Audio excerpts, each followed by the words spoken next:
나와 있는 개념 설명을 읽어보시는데 아마 이게 뭔 소린가 싶은 느낌이 드실 겁니다. 지금 한번 다시 읽어보시고 선생님 설명 들은 다음에 다시 한번 읽어봤을 때 이 말이 이 뜻이었구나 이렇게 이해가 되셨으면 좋겠어요. 자, 읽어보셨는데 이해되시는 분? 미리 배웠던 친구들이라면 조금 괜찮겠지만 처음 읽어보는 친구들은 이게 뭔 뜻인가 싶으실 거예요. 실제로 고등수학 하 단원이 상 단원에 비해서는 쉬운데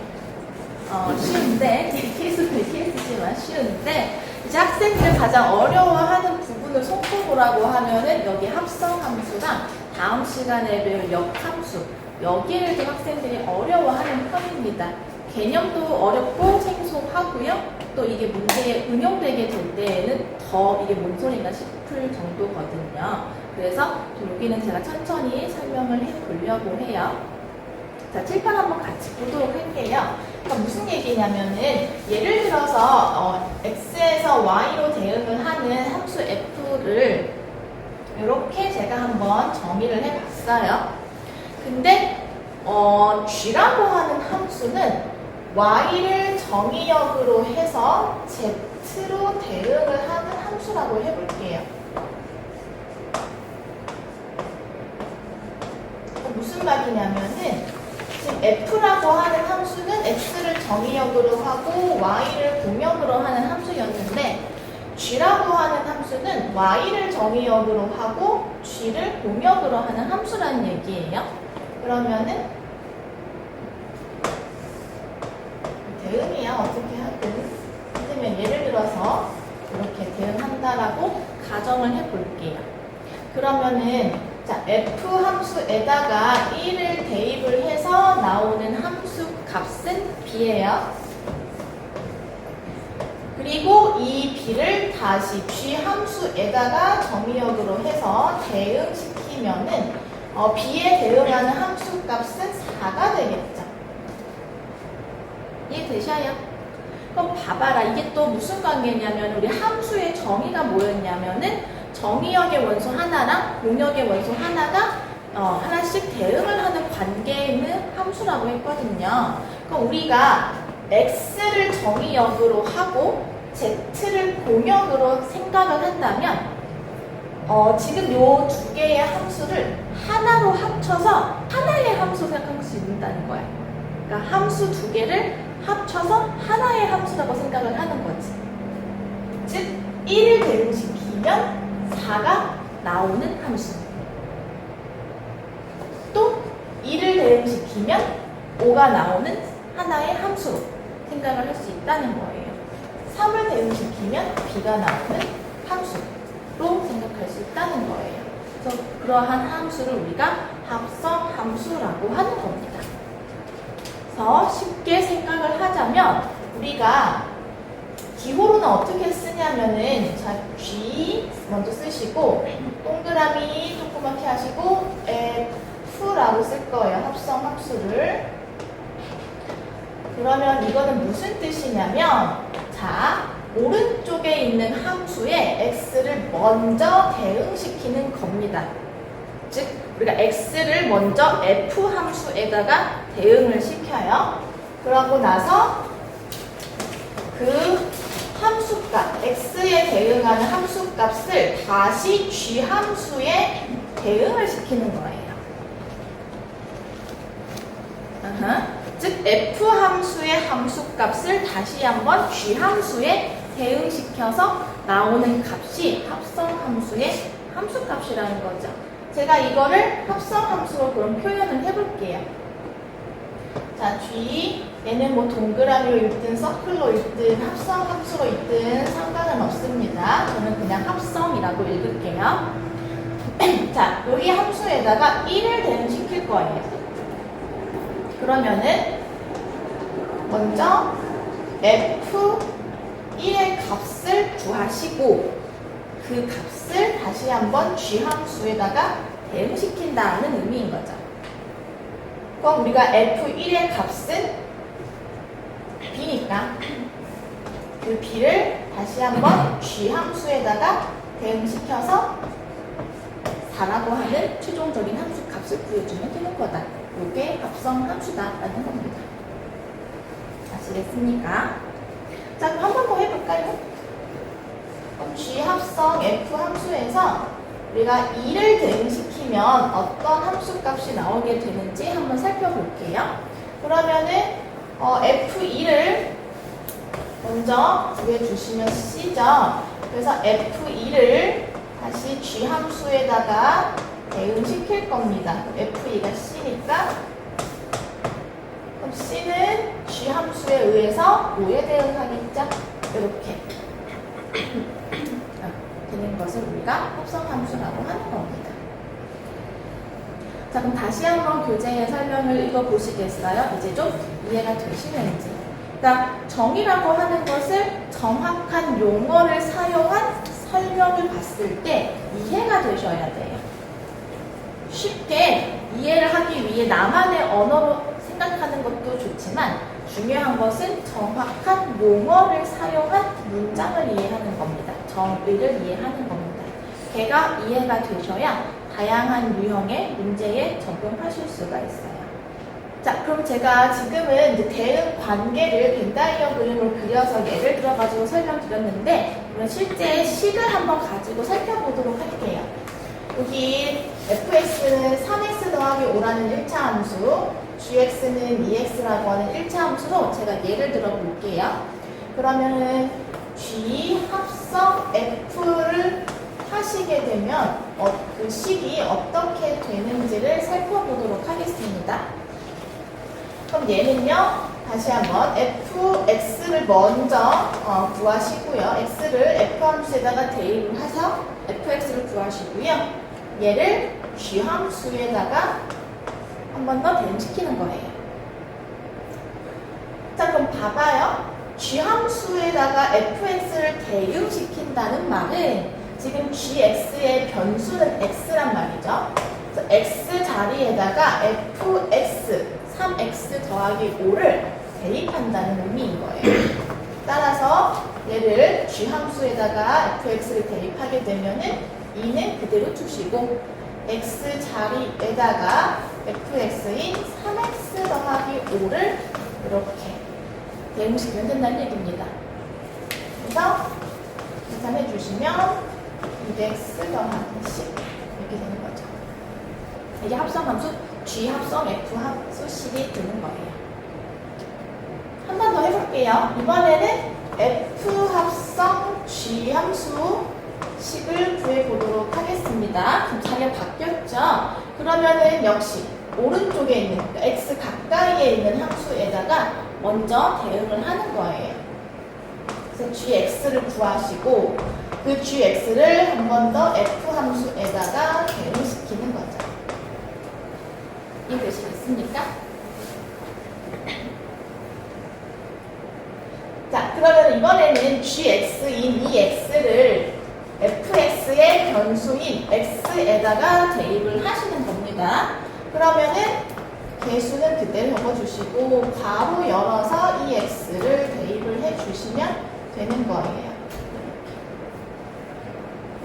자, 계산하시면 6x 더하기 5가 바로 f 합성 g 함수 식이 되는 거예요. 자, 그럼 결과를 보시면 아시겠지만 둘의 결과가 다릅니다. 그렇죠? 그래서 우리가 이렇게 자리를 바꿔서 계산하는 걸 교환 법칙이라고 배웠었는데 합성 함수는 일반적으로 교환 법칙이 성립하지 않아요. 그래서 이거 함께 필기해 놓을게요. 일반적으로 교환 법칙이 성립하지 않는다.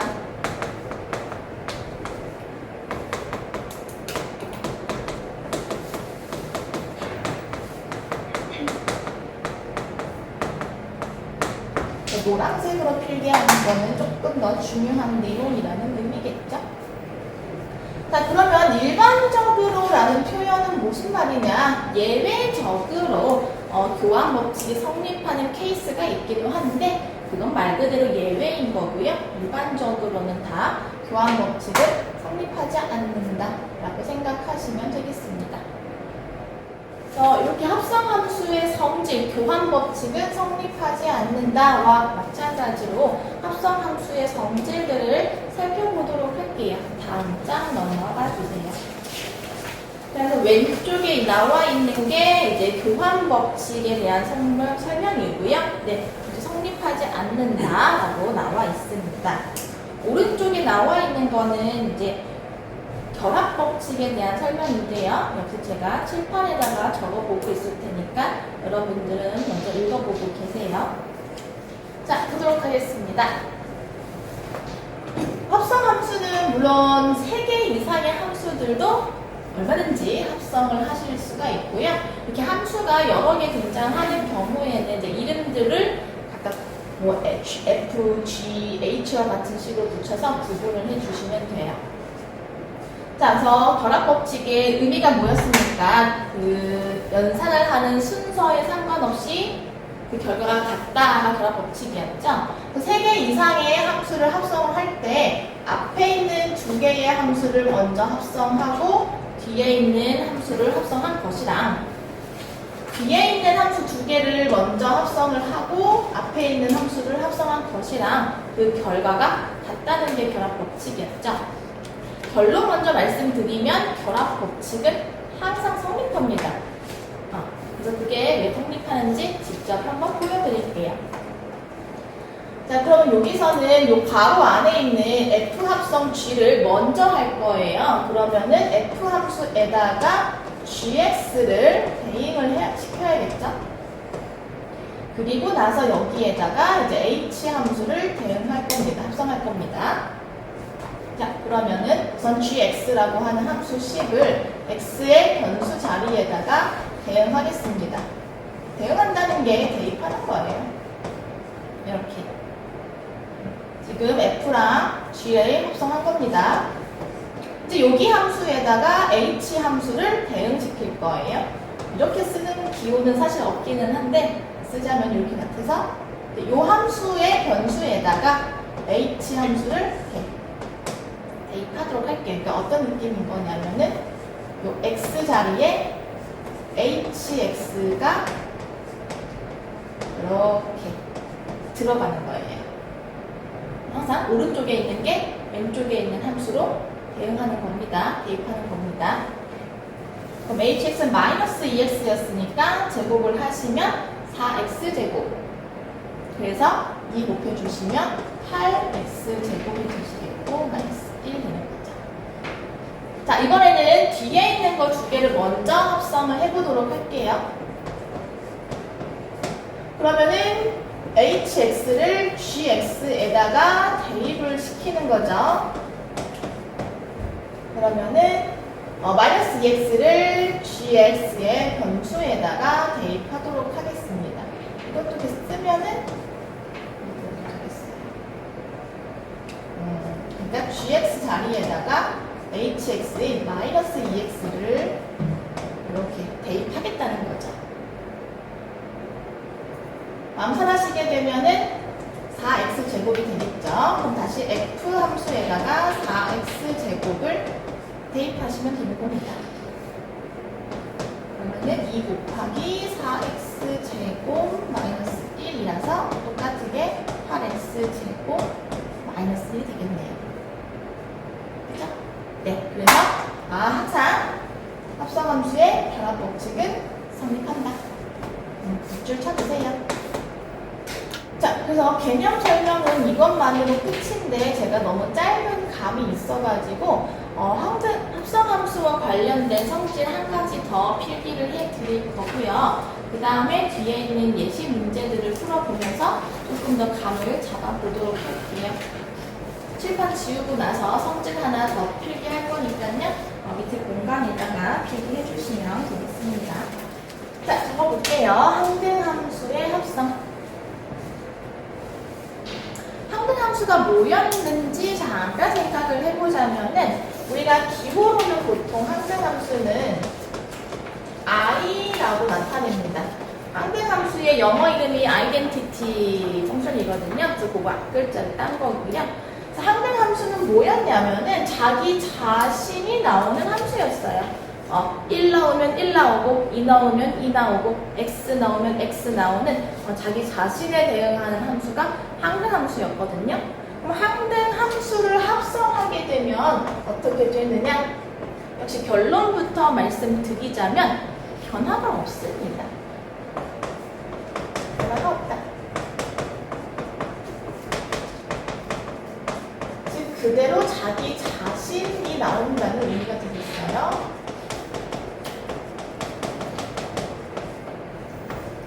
예를 들어서 해볼게요. 자, 그러면은 ix랑 항등 함수인 ix랑 어떤 fx라는 함수가 있을 때 이 둘을 합성을 해보도록 할게요. 얘는 무엇을 먼저 합성하든 관계없이 항상 동일한 결과가 나옵니다.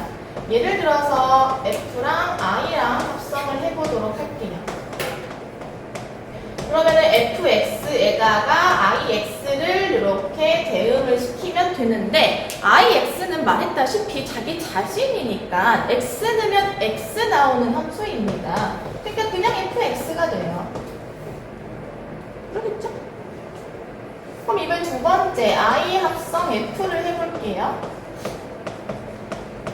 그러면은 i 함수, 즉 항등 함수에다가 fx를 대입을 하시는 건데 다시 한번 항등 함수는 자기 자신이 그대로 나오는 함수라고 했잖아요. 그럼 fx 집어넣으면 fx 나오는 겁니다. 그래서 이 결과도 fx예요. 그러니까 항등 함수는 어떻게 합성을 하더라도 항상 자기 자신 그대로가 나온다. 변함없이 나온다. 라는 거고요. 이거는 나중에 역함수까지 배우게 되면은 거기에서 많이 활용이 되실 거예요. 잠깐 소개를 하자면 f함수랑 이제 이걸 f 역함수 기호라고 하는데 아무튼 f랑 역함수를 합성하시게 되면은 항등함수가 되거든요. 그래서 이 사실은 나중에 역함수 배울 때 더 유용하게 쓰이실 겁니다. 넘어가셔서 예제 문제 한번 같이 풀어보도록 할게요. 자, 문제는 생략을 하고요. 구하라고 하는 것만 한번 같이 적어보도록 하겠습니다. 자, 1번 f 합성 f에 마이너스 2를 대응한 함수 값과 f 합성 g에 1을 대응한 함수 값을 구하세요 라는 문제인 거예요. 문제 이해되시겠어요? 자, 근데 지금 여러분들한테 낯선 표현이 뭐냐면은 fx인데요. fx가 지금 정의역의 범위에 따라서 두 개의 함수로 나뉘어져 있어요. 그래서 정의역의 값에 따라서 서로 다른 함수에다가 대응을 시켜야 하는 겁니다. 이런 경우에는.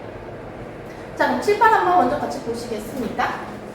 먼저 왼쪽에 있는 것을 구할 거예요. 그럼 얘는 일단 f 함수에다가 f-2를 구해서 대입을 시켜야겠죠. 자, 근데 마이너스 2는 0을 기준으로 지금 작은 x 값이기 때문에 위에 있는 함수식에다가 대입을 해야 하는 겁니다. 왜냐면 정의역이 지금 0보다 작은 값이기 때문에 2분의 1 x 플러스 2에다가 대입을 해야 되는 거예요. 그래서 2분의 1 곱하기 마이너스 2 더하기 2 이런 거 그냥 암산할까요? 암산할게요. 계산하시면 이제 1 나오겠죠? 그럼 그 1을 다시 한번 f 함수에다가 대입하세요 라는 거겠죠. 그럼 다시 1은 0을 기준으로 0보다 큰 정의역인 거니까 이번에는 아래에 있는 함수식에다가 대응을 시키는 겁니다. 그럼 아래에 있는 함수식에다가 대응하시면은 1제곱 더하기 2니까 3 되겠어요. 이렇게. 어떻게 하는지 아시겠어요? 네. 한 번 더 해볼게요. 이번에는. 그럼 f 합성 g1은 먼저 g1의 값을 구하신 다음에 다시 f 함수에다 대응시키면 된다. 대응시키세요 라는 기호입니다. 그럼 g1 구해보도록 하겠습니다. gx 함수는 하나의 식으로만 이루어져 있으니까 그냥 3x-1에 1을 대입하시면 됩니다. 그럼 계산하시면 2가 되겠죠. 그럼 그 1을 다시 한번 f 함수에다가 대입시키면 되는 겁니다. 그럼 2는 다시 한번 0을 기준으로 더 큰 x이기 때문에 아래에 있는 함수식에다가 대입하시면 돼요. 아래에 있는 함수식에다가 이 대입을 하시면 2제곱 더하기 2니까 6이 되겠죠. 이렇게. 따라서 결과는 답은 이제 9 이렇게 구하시면 되겠습니다. 자, 합성함수가 어려운 부분이기 때문에 지금 천천히 개념 설명하고 있는 거고요. 예제도 한번 천천히 설명드리고 있으니까 잘 따라와 주시면 좋겠습니다. 자, 이번 문제는요, 이제 그래프를 보고 여러분들이 그 그래프 해석을 하셔야 되는 문제입니다. 제가 요거는 조금 그래프는 칠판에다가 그려보도록 할게요. 미리 한번 풀어보고 계셔도 좋겠습니다. 지금 보시면은 요 곡선이 fx 함수의 그래프인 거고요. 요 직선은 y는 x라고 하는 1차 함수의 그래프인 겁니다. 그러면 우리가 y는 x라고 하는 직선은 항등 함수였고요. 요 직선에 대응하는 y의 값은 x의 값과 항상 같은 값을 가지겠죠. 그래서 요거를 같이 그려놓고 좀 문제를 풀어주시면 좋겠습니다. b를 대입을 해서 나오는 함수값, 여기가 b인 거고요. 헷갈리면 안 돼요. 곡선에 대응하는 게 아니라 직선 y는 x에 대응했을 때 x값과 y값이 같은 겁니다. 그리고 직선에 대응을 해서 나오는 y 이렇게 되는 겁니다. 그려놓고 시작하세요.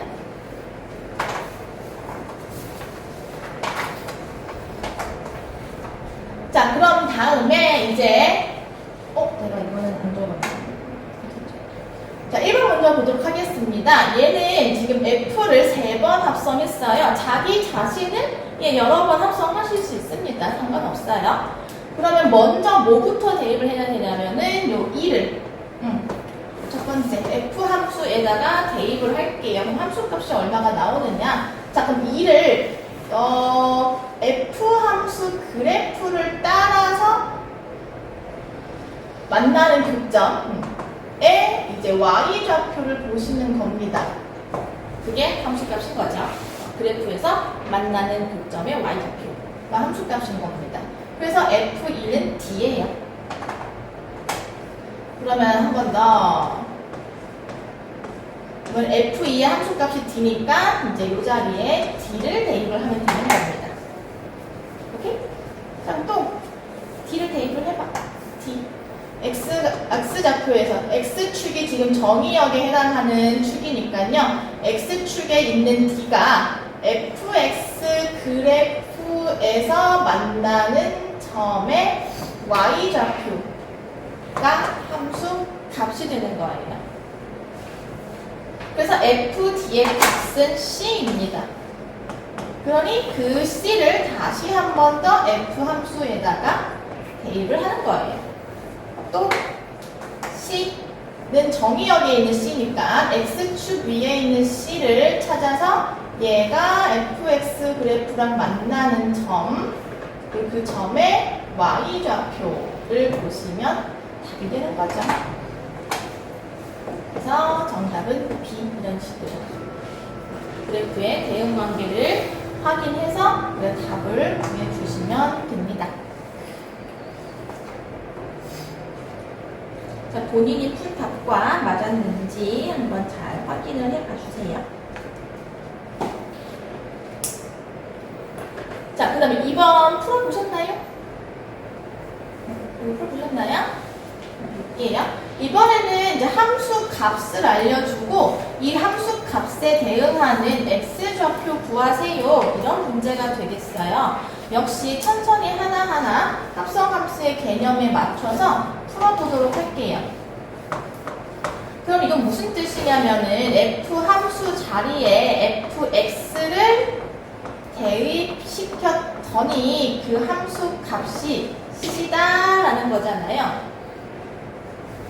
해세요? 그러면은 Y값이 C가 나오는 정의역인 거야.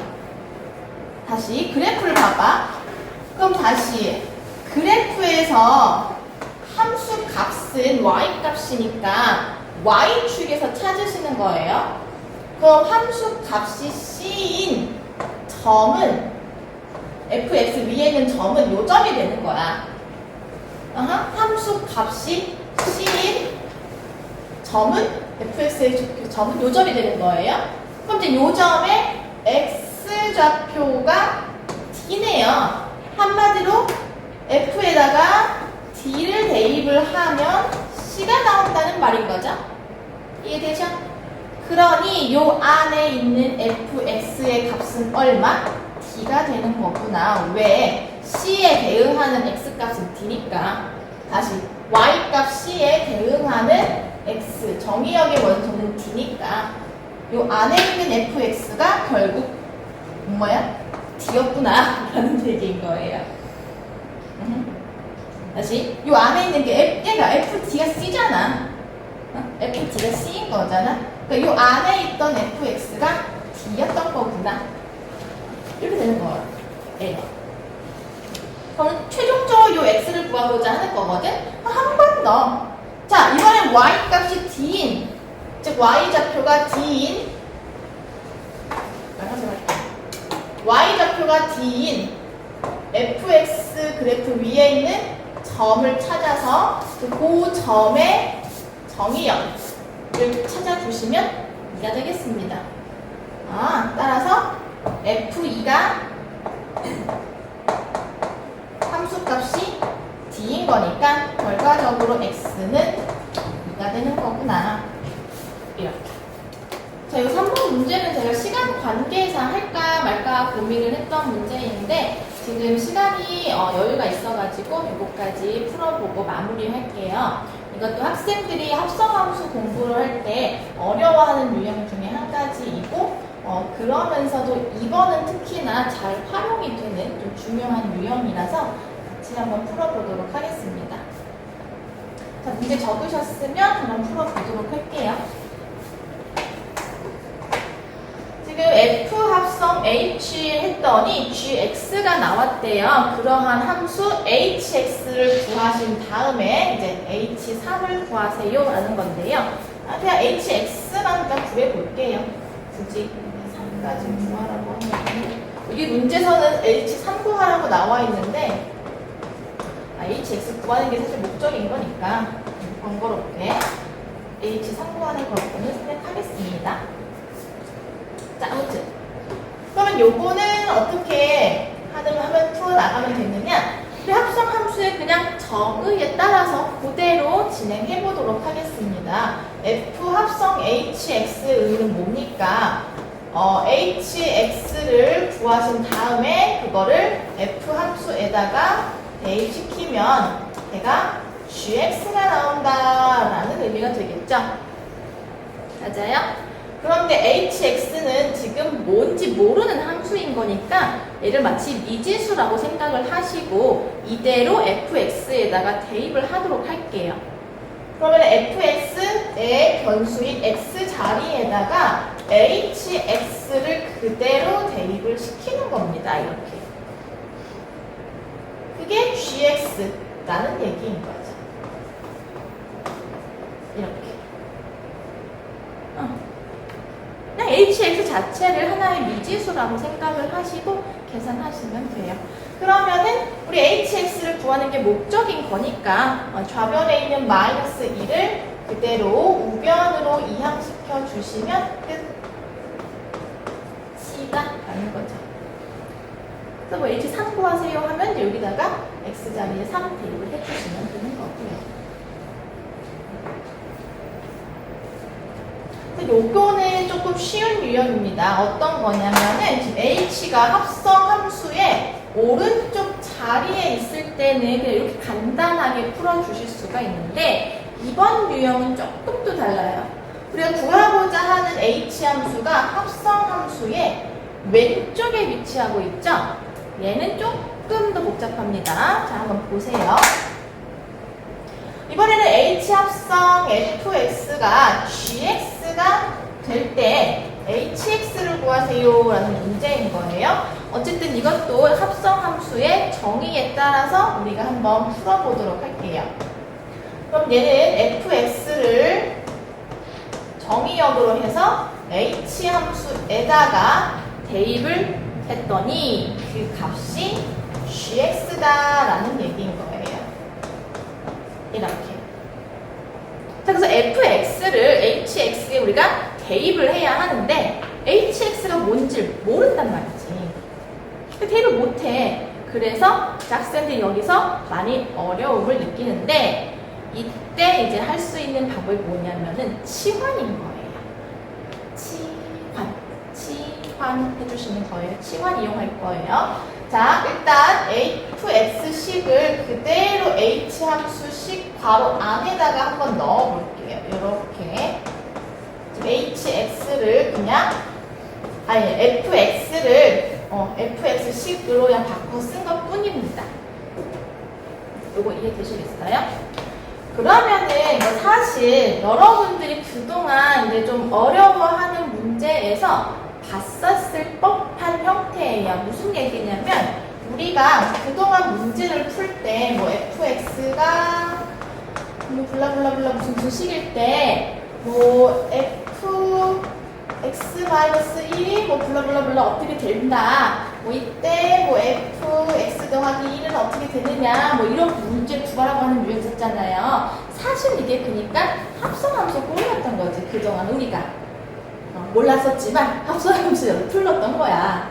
이게 fx라고 하는 시간에 x-1이 합성되어 있는 그런 합성함수였던 거예요. 네. 이러한 구조를 보시면은 이제 여러분들이 이거 합성함수구나 라고 생각을 해서 합성함수의 개념이나 성질 외우면서 풀면 된다는 얘기입니다. 그렇고요. 이 형태가 합성함수다라는 걸 얘기해주고 싶었던 거고, 자, 그럼 치환은 어떻게 하라는 거냐면은 이게 이러한 구조의 함수식이 어려운 이유는 원래 이 괄호 안에는 x 하나가 들어가 있어야 하는데 x가 아닌 식이 들어가 있어서 어려운 거거든? 맞아? 여기가 x만 어렵지 않잖아.